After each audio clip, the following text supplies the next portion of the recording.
So I'd like to thank first the organizer of this event for inviting me. And I am going to start by just telling you that, in fact, here what we are going to talk about is, we are going to talk about food, but we are not only going to talk about food. In fact, this talk that I'm giving to you started from the realization that something very, very strange happened something like 200 and 250 years ago in Europe.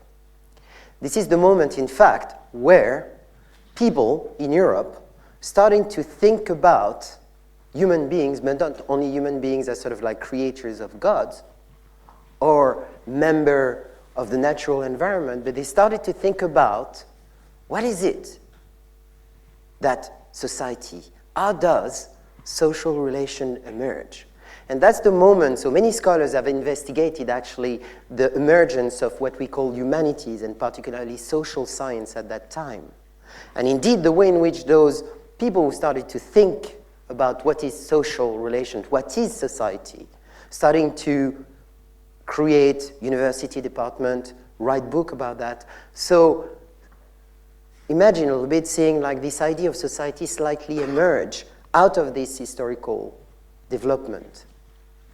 But we are very lucky here because, in fact, we wrote about society. And nowadays we have like all sort of theory and analysis of what social relation, what society, what community is. And so after doing my fieldwork and investigating what I'm going to talk about, with discussion with other colleagues, I started to think, okay, that works fine because we have writing, and so we have started to develop those disciplines, sociology, anthropology, all the humanities. What happens when? Are we the only one, actually, who have started to think about society as something to reflect upon, to evaluate, to judge?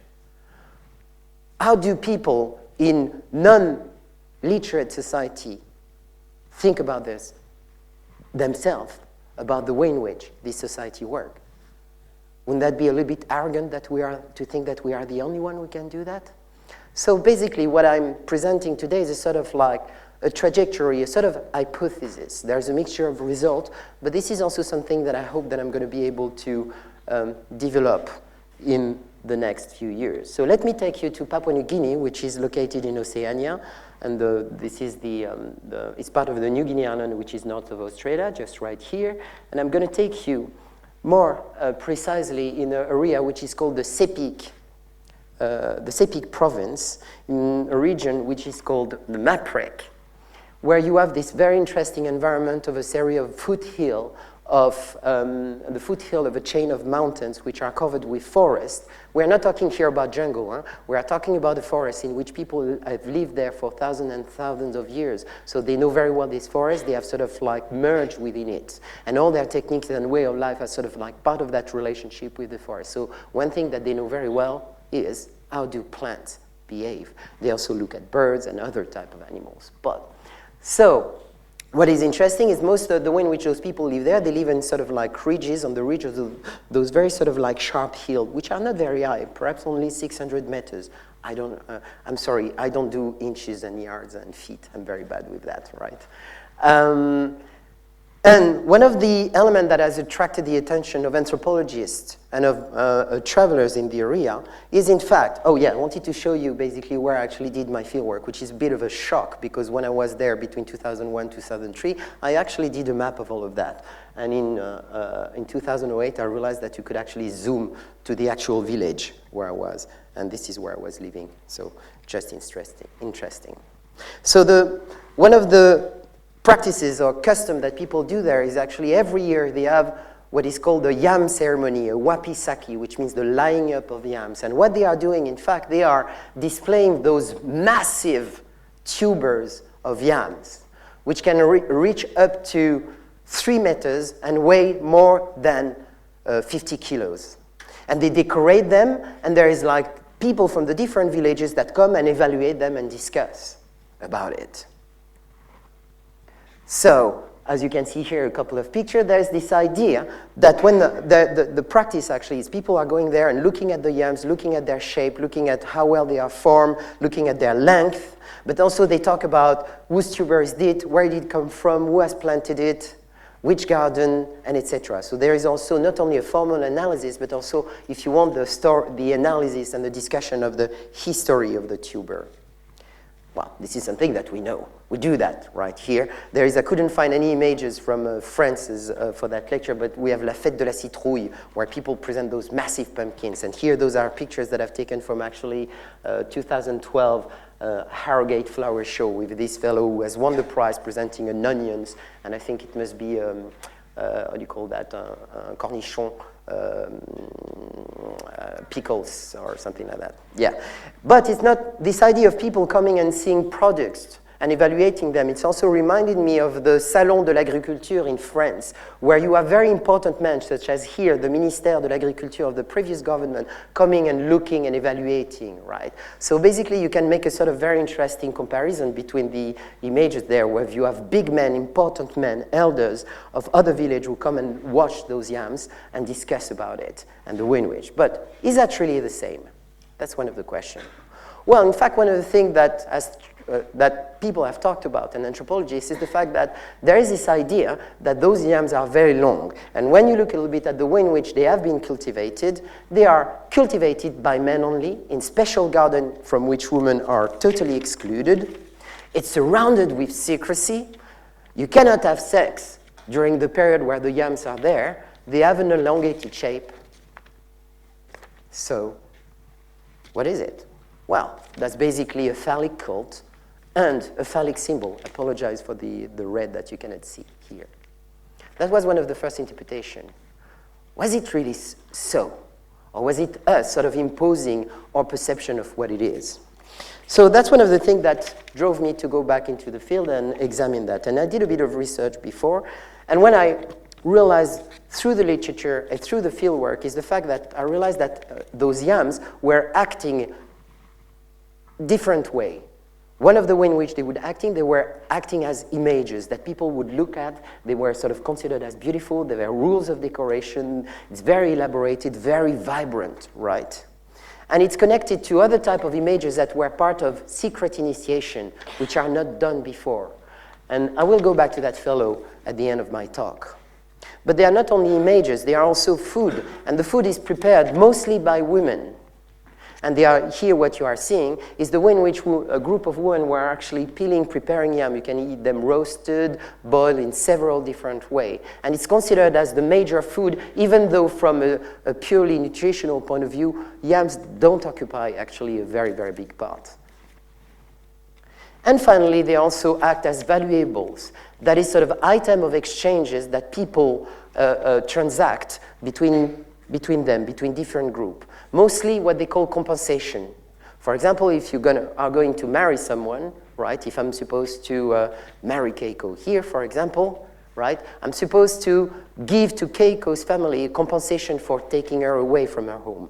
That's matrimonial compensation, right? But also compensation for funeral, right? If somebody on the side of my family dies, right? I need to give back something to compensate the loss to that person, to the family, to the mother side of that person who died. So, for example, if my nephew dies, I'm going to have to give compensation to his mother if this nephew is my brother's son. So this idea of compensation, but also compensation for dispute. If I got an argument here with Paul, which is just right here, right, in order to sort of like solve the problem, I might actually give him yams, give him some shells, and yam will be part of that. So basically there is this idea that yam act in a very different way, and they are all going to use those great long yams. So the notion of images, in fact, are very interesting. The Abelam are very famous in the literature and in museums. You can find those collections everywhere for having created those very elaborated figures that were used during initiation. In particular, the figure which is on the top here, which is called the putti, which is the ancestor from which the world emerged, who is empty because he has given, and was emptied himself out because he has given everything. Keep that in mind for later. This image of an ancestor that gives out and empties himself. So what type of yams people are cultivating? They are cultivating those long yams, they are botanical name, but they are also cultivating short yams. What is interesting is, in fact, in order to understand those long yam system or ways of or what the role they play, you need to understand the entire process of cultivation. So I look at the way in which short yams were cultivated. This is no secret. Short yams are planted in open garden. The entire community of the same hamlet will come and help me plant, right? Men, women, it's going to be a social event. It's going to be a sort of like festive nature, a lot of joke. People will bring food. It's going to be very fun, right? Whereas like cultivating the long yams is something which is in garden which are a little bit sort of like outside of the main track, and I'm going to only invite my close friends and some member of my family and some of my allies, sorry. So basically what I did is I followed the making of the long yams because I wanted to understand how they could become such an important and central artifact, if you will.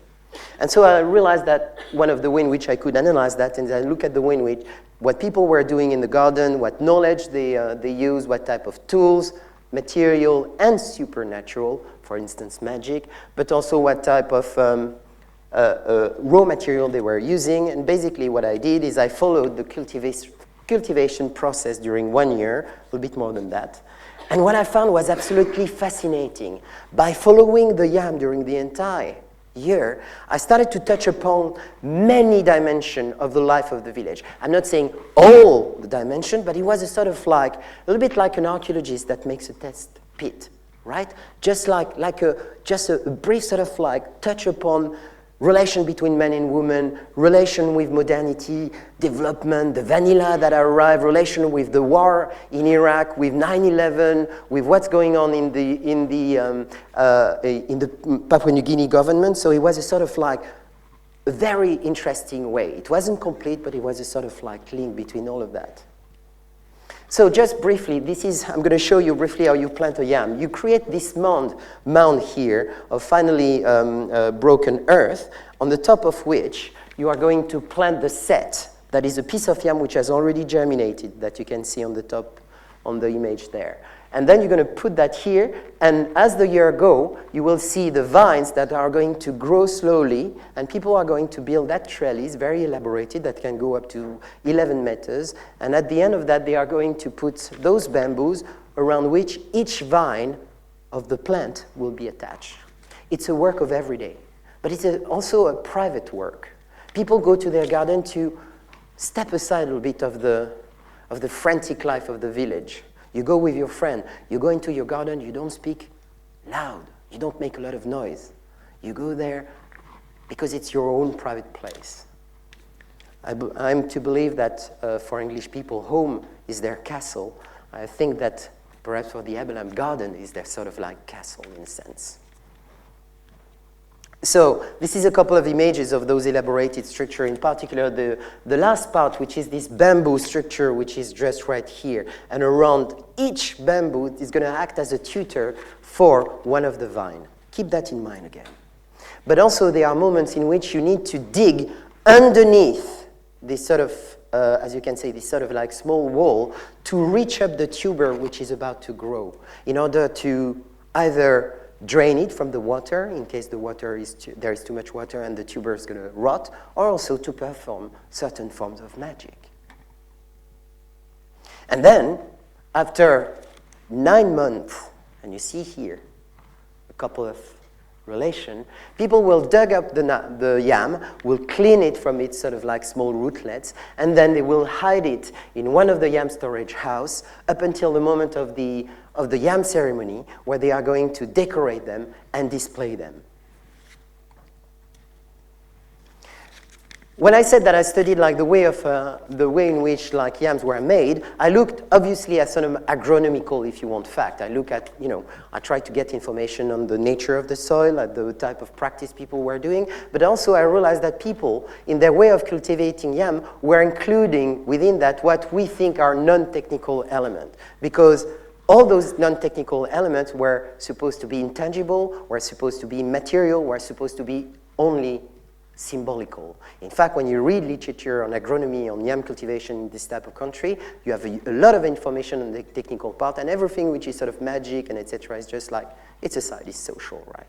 But in fact, my job as an anthropologist was not so much to look at that, but was to try to understand what is it for the people themselves to grow yam. So if they tell me this element is very important, I have to include it in my description, right? And one of the elements which was interesting was the substance, a certain sort of invisible substance that we have in our body, which is called the jowai, which can be in our scent, in our blood, that can be negotiated, but can also be transmitted on material through the sweat on your palm. It's a little bit like an anthropological notion which has become quite famous, which is the mana, this sort of like supernatural power of Polynesian society before, if you will. Another was, well, the anti-sexual taboos. In fact, it wasn't only sexual, it was about a lot of things. While yams are sort of like in the ground, you cannot get angry. You cannot have a dispute with your wife. You cannot have a dispute with your neighbor. You need to be calm and detached. Perfect, stiff upper lip, British gentleman, in a sense. And in fact, this type of processes, as I could find out, was present in many other activities. Think about, I remember like a couple of years ago for one of the World Cup, I think that the French soccer team got in trouble because in fact I think that they hired some private company on the night before a game, and that was like forbidden by the coach because in fact before a game those men need to retain their power, so they should spend it in too much enjoying themselves, right? And you have also, you know, this type of thing. They are this sort of like relationship between sexuality and the thing that we are doing, which are sort of like pervasive in many, many different societies. Here too, but it was not only about sex, it was about certain type of food, it was, as I said, about certain places and a certain form of behavior. So basically all of that was also part of what makes a yam become long and beautiful. Other things, of course, are sort of like those secret substances, in fact, which are made of powder, of mineral, of the sap of certain plants, which in fact are called secret substance. But when you talk a little bit about with people, you realize that everybody knows the secret, right? It's like a secret ingredient when you're cooking that everybody knows, right? To make roast potato, right? I've been told one of the ways you can do that is to put a bit of flour in a bag and you shake that. That's a secret ingredient. Yeah, well, I think that many of you know that, but that was presented to me as a secret ingredient. But not only those, but there is also this notion that we call beauty. This is like oops, sorry. There is, just above here, what you can see is the flower of an hibiscus that one of my friend gardener has put on the top of the yam. And he told me that's also is going to help it to grow. So there is this idea that yams are living beings, that they are receptive to all of that, right? So beauty, secrecy, social relation, sexuality, relation with the entire community become part, in fact, of what makes a yam long and big.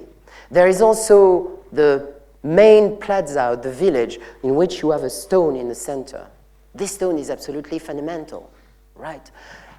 Every time there are visitors or a big ceremony or thing like that, or every 2 other weeks, for example, you have the village that sort of like, that create an assembly to talk about problem within the community. Sometimes even private problems are discussed openly, right? Or politics, the election in Papua New Guinea, right? Or the new recommendation from the government. Everybody gather around that sort of like stone on that piazza, sit. It's also the occasion of a party, there are food. Every speaker, like I'll do, will walk to and fro around a small heap of stone in the middle.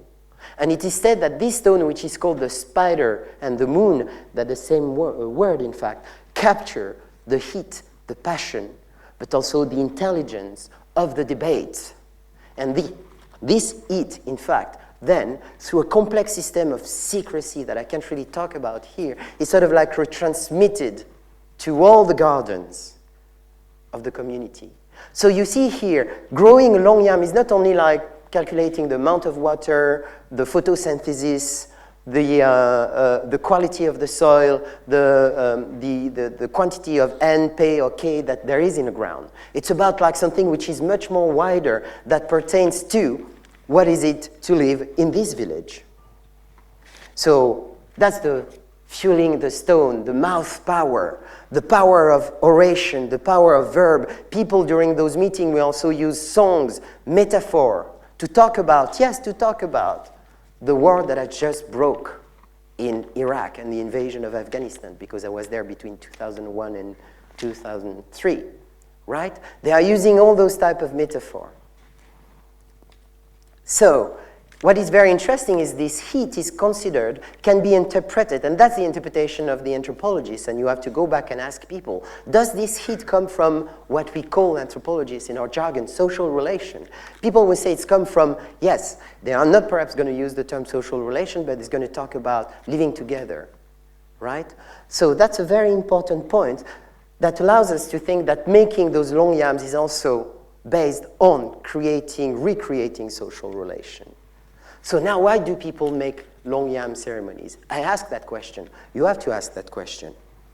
And what the people say is, when you create a long yam ceremony, right, when you have that, when you celebrate the yam, that's going to help open the road to all the food, right? And this opening of the road of all the food will actually make all the garden sort of like produce, all the tree to produce. So there is a logic, a local logic about how all of that works together. It's not only the anthropologist's imagination. This is also how people respond to our question. Sometimes you need also to be careful about how you ask your question, but that's another topic. So planting the short yam is a social event when the sweat, the joy, the substance I was talking about was part of that, where the beauty and the joy of young men sort of like joking together, flirting with women, where sort of like all the community is actually part of planting the garden and will mix their substance within this garden. This is also what they say. So the result at the end is sort of like those tubers that don't look like a work of art. It's not like an elaborated sculpture. That's also what attracted me, right? Everybody was talking about the sculpture of the Abelam. I was interested in this very interesting artifact, not even the decoration. I became interested in the decoration later, of course. You don't have to worry too much about deciphering that. It's just for you. Well, actually, you might not be able to. But it's just to show you the complexity of the entire process and what it gathers, what it implies, and how long it lasts. By the end of the day, this is what I started to feel. Basically, the yam is like in the middle of a web of many different things, right? The relationship between the gender, the politics, the relationship with the ancestor, what we call magic, ritual, but that people might talk about, might actually define as just doing things. So the yam is actually sort of in the middle of this very sort of like tight network, and this is how the yam actually start to emerge. I showed that diagram to the people following one of the advice of one of the important figure of anthropology, Claude Lévi-Strauss. Each time you make one diagram like that, go back to the people and show it to them and, ask them what they think. And basically what I came about, and that's after leaving the field, so that's more like a hypothesis that I am now at this moment, is the fact that those yams were actually the materialization of these relationships, right? They were as if it was social relation, this sociality, those bonds that bound us together, that was suddenly captured and coalesced or precipitated into the form of images and food and also valuables. But why yams? I thought I answered that question. I'm just starting actually to try to get my head around it. Let's look at yams a little bit. Let's look at images. Remember the putti? Yes, the figure, the one who is empty because he has given out everything? Well, that might be something which is interesting because as you can see here, there is a system. This is a representation that was made in 1994 of the inside of a ceremonial house where the initiation chamber. The putti, in fact, is carrying a bag on his back, right? And it's actually called the woot, which is also the womb of the female from which we sort of like are born, right? But there is also some equation between that bag and the yam mound, but also between the yam mound and the entire structure of the ceremonial house. Those are hypotheses, so follow me through, right? And I started to think about this principle of Russian doll, right? Things that are inside things that are inside things. The ceremonial house contains images that contain images that contain images. It's a bit like Escher, right? These sort of like, whoa, images. And then I look a little bit at the way in which yam behave, right? Going back to my field notes, reading a bit. During the first time of the year, in fact, you have those vines that grow and climb, right? And during the second part of the year, those vines dries, and that's the moment when the tuber grows and go deep. So there is a movement like that, phew, projection in many vines, and then whew, receding within the ground. Something that was very interesting is, so that's another type of representation here. That's how the tuber that you planted sort of like create vines. Those vines are called pate. I think the words should appear, but I'm worried. Yes. Those vines are called pate. And pate is actually the same name for lineage or clan or family, if you wish. And then I started to ask, like, so is there a connection between the way in which the vine grows and divides and the way in which you think about those clans? And they say, yes, in fact, like, we are sort of like a little bit like Yams, right? There was an original clan that moved, and then the brothers started to fight against each other, so they moved from a different location, and this is how we broke up. That's very familiar to us, in fact. That's very interesting, right? That's a little bit like family tree, in reverse, if you will, right? So this idea that family and clan are sort of like vegetal is something that the people of the village where I did my fieldwork are very, very interested in. But that's not something which is only, if you want, only valid there. In the second period, which is interesting, is you have the tuber that starts to grow, right? And the original tuber disappears, desiccates. And it's only during the final that everything recedes and goes inside. So you see the sort of like breathing moment. So basically, what do we have? Then people start to have that idea and ask that question. So I said, like, in fact, yams are interesting because those are yams that contains yams, right? And they say, yes, indeed, you plant a yam, it's going to give a yam, who's going to give a yam, who's going to give a yam. And there is this idea, in fact, that yams are very sort of like powerful. They contain things, and they have the ability to actually reproduce themselves. For those of you who are sort of like botanists, you will know that yams are, in fact, clones of one another, right? So basically what you have is you have a yam, but that contains like many of them, as you can see. So basically this sort of tuber that you are looking is no longer just something which is there, but something which has the potential of giving plenty of them. Because if you take a yam and you cut it in three and you plant them, it's going to give as many yams and etc. So yams containing yams. So this is where I'm going to stop here. So as I started, like, what would be an indigenous form of sociology or indigenous form of thinking about social relationship?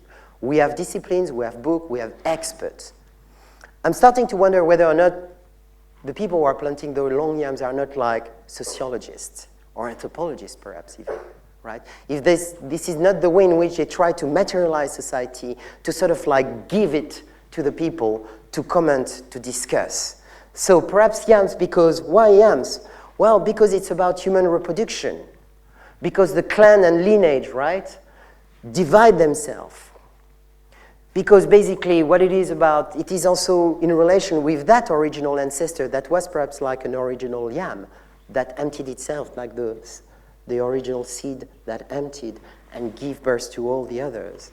So what about this massive yam? Well, it is perhaps their own version of the apocalypse, right? That might sort of like come to us according from a biblical point of view, right? The moment when we are all going to recede within the body of divinity. So this is pretty much where I am now. It's just like, are those yams a form of sociology which is displayed for people to discuss, comment, disagree, think about, right? They are talking about yams.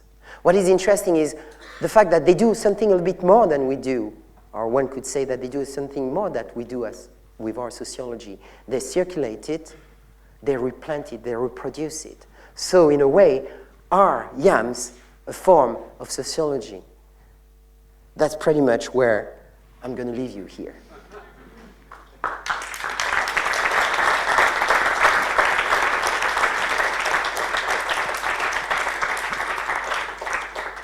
Ludovic, that was wonderful. Thank you very much indeed. And I like the empathy with which you showed us your own subject. Other questions, please? Right, lady there. Looking at some of the photographs. Just hang on a moment, because this is being streamed around the world.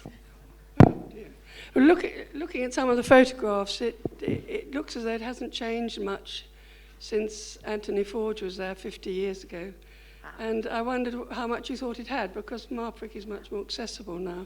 Yeah. And you don't say anything about the ceremonial aspect. I wonder if they've changed at all. Well, in fact, there are no more ceremonies. I mean, the reason why I came there, as far as I know, but you know, if you know a bit about those ceremonies, there is like, in Melanesia, there is often cases where ceremony stops for 50 years and then suddenly they take up again. Since the time of, so Anthony Forge arrived them, as probably you know that at the end of the 50s, right? He was sent there actually by Alfred Bühler from the Museum of Basel, and he went there to make a collection, right? So collection of those artifacts. And at the time, yes, he was able to some in the British Museum. There are some indeed in the British Museum, and and in fact, they are almost everywhere in every single Euro-American museum. So the production of all those initiation has stopped. The last one that has been documented that I'm aware of is the one that has been documented by Noel McGuigan at the end of the 80s, for which, in fact, the Museum of Leiden went there and commissioned an entire ceremony and then acquired the artifact afterwards. But during my time, people said that there weren't any more initiation. Do they still decorate them, though, in the same way with the masks? The Yams? That's the interesting thing. Yeah. Why Yams are still, that's one of the questions I ask myself. The initiation are not there anymore, but Yams are still pretty much there, or they were when I was, and you know, I got some news, the fact that they are still doing it there. So these fundamental things that I'm talking are not the distant ethnographic romanticized past. It is pretty much the stuff of every day. And this is one of the interesting thing about that, I think. Thank you. Can I Thanks ask for a your question? question. The 9 months that they dig it up after, do you think there's a conscious relationship to human gestation, 9 months in the womb? I asked the question. That was part of the interpretation of Anthony Forge. We did a lot of work which actually launched me on that, story of Yams. In fact, as far as I'm aware, when you look at the way in which those Dioscorea alata, which is the particular species, actually it's usually seven months. But in fact, it's difficult to keep track of things because, well, there is a certain conception of where things are done, and sometimes you're not, it's difficult as an ethnographer to follow that. But from those that I followed, in fact, 9 months is probably sort of a rule of a thumb. And as such, when you ask the question, yes, they equate that with like, it's a bit like. But they talk about moon, of course, which might be still different than calendar months. Question? Yeah. Who decided when the festival? Who decide that? That's fascinating, decision-making in this type of community, right? A lot of people working in development would like to know how you do that. In fact, that's very interesting. There is sort of like discussion, there are people going around, it's a sort of like pretty much very democratic. A couple of big men, right, men who are yam planters will go and visit the others and discuss when do you think that. It's in relation with actually other ceremonies in other villages, because one thing that I haven't told you is the fact that the ceremonies travels. The first village that's the east of the area are the first one to have their ceremony around May, and the following village goes up until the east, which is around September, and there is a succession. So people make sure that there is sort of like relation negotiation. I mean, a ceremony within a village, in fact, implies the entire sort of area. And what is interesting is the trajectory that I gave you is also the trajectory in oral history of migration. And they consider all of that like yams planting themselves. Can I ask you something? Yep. One of the most interesting things you said was the materialization of relationship in this symbol, this reality of the yam. And then at the beginning you showed us a modern European situation with the French minister looking at a big sheep and yams. Not yams. It was sheep and onions and Do you think that there is something fundamental in humanity expressed by the French minister and by your yams? And if there is is it a Jungian memory or is it a gene? You know, that's a really tricky question you're asking here, right? And I'm not sure I'm first of all qualified to answer, and I'm not really sure that this is why I'm an anthropologist to answer those questions. I'm interested in sort of like more looking at the way, their own way of thinking about the world. But I'll tell you something, and I'll give that for food for thought. I think it's in the station today, the big advert with a bottle of milk, another one which is on the side, right? And they say organic milk, right? Made with no GM, no nothing, etc. And our interest for organic food, for example, and interest for the way in which we eat, and the form of sociality that it embodies. If you eat healthy, there is an assumption that you are also a very healthy social being, that you are very good. I am a smoker, I drink wine, coffee, right? And this type of thing. So from a social point of view, I get sort of sometimes a bit like, you smoke. It's not good, not really a good social being. So there is something about what we ingest and how we behave, our relationship with the substance that we ingest, and the way in which people evaluate forms of sociality. Thank you very much. Final question. Sorry, there are two questions. Two questions. Can they be very short, please, with short answers, Ludovic? We have to go in 3 minutes. Okay. Well, you already mentioned it shortly, and I wondered if you could elaborate a little bit more about the importance of yam in the language. In the language, the different type of Yes, language. because I know, for example, in Cambodia, if you have the word for rice, bai, they use it as well for things like food. It's just like the same word. And Ka is kandemu. You can find that in kandemu, which is food. So yeah, ka, which is the name of the small yams, are in terms of like, that's also one of the very interesting things. And after that, no etymological studies have been done, but you can feel from collecting words, etc. It's a fundamental part, yes, definitely. There was this lady also on the top over there.